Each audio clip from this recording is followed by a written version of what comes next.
Hello students. आज हम पढ़ने वाले हैं यूरोप के बारे में। कभी सोचा है, एक टाइम ऐसा भी था जब लोग अपने देश के लिए जान देने को तैयार हो गए थे। आखिर कैसे एक आइडिया ने पूरे यूरोप को बदल दिया। आज हम शुरू करने वाले हैं क्लास 10th एसएसटी का चैप्टर फर्स्ट, जिसका नाम है the rise of nationalism in Europe.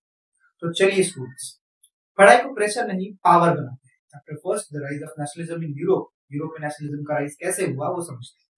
सबसे पहले ये बात समझो कि आज यूरोप कैसा है।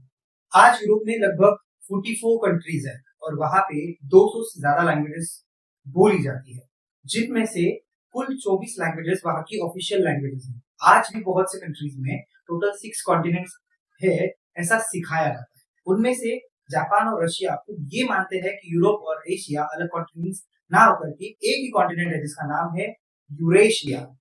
अगर ऐसा होता तो शायद से इस पूरे कॉन्टिनेंट पर लगभग 100 से ज्यादा कंट्रीज होती। फिलहाल तो ऐसा नहीं। अब दोनों कंट्रीज अलग अलग है और जैसा आज का यूरोप हमें देखने को मिलता है, वैसा वो पहले से नहीं था। तो जानते हैं कि पहला यूरोप कैसा था। 1848 में फ्रांस के आर्टिस्ट फ्रेडरिक शोरियो ने 4 पेंटिंग्स की एक सीरीज बनाई थी। इन पेंटिंग्स में उन्होंने एक ऐसी दुनिया का सपना देखा था जहां डेमोक्रेसी और सोशल इक्वालिटी हो। पहली पेंटिंग में यूरोप और अमेरिका के लोग एक लंबी लाइन में मार्च करते हुए दिखाई दे रहे हैं। इसमें हर एज और सोशल क्लास के लोग शामिल हैं। ये लोग लिबर्टी यानी आजादी की मूर्ति को रिस्पेक्ट दे रहे हैं।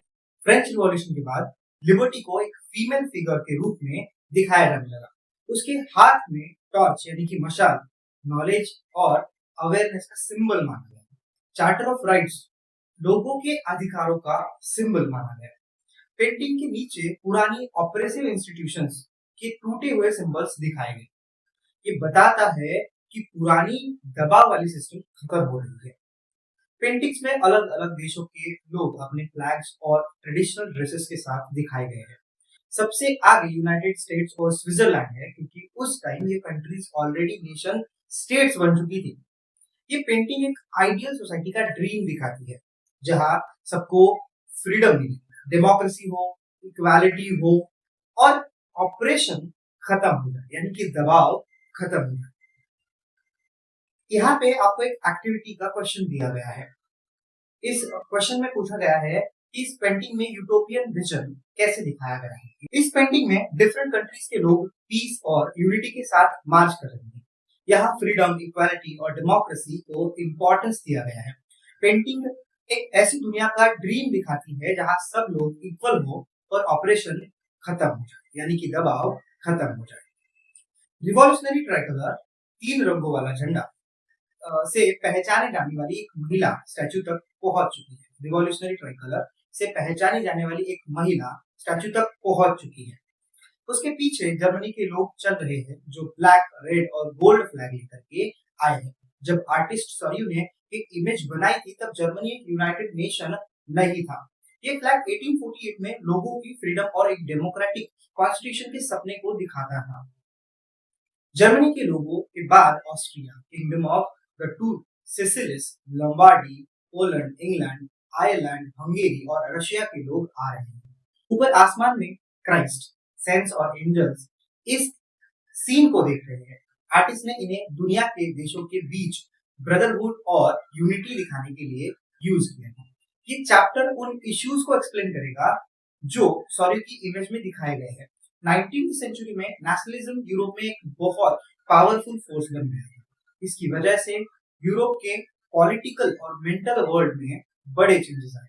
इसी प्रोसेस के रिजल्ट्स में नेशन स्टेट का आइडिया डेवलप हुआ और पुराने डायनेस्टिक एम्पायर्स कमजोर हो गए। मॉडर्न स्टेट का कॉन्सेप्ट, जहां एक centralised power clearly defined territories पर कंट्रोल रखती है, यूरोप में धीरे धीरे डेवलप हुआ।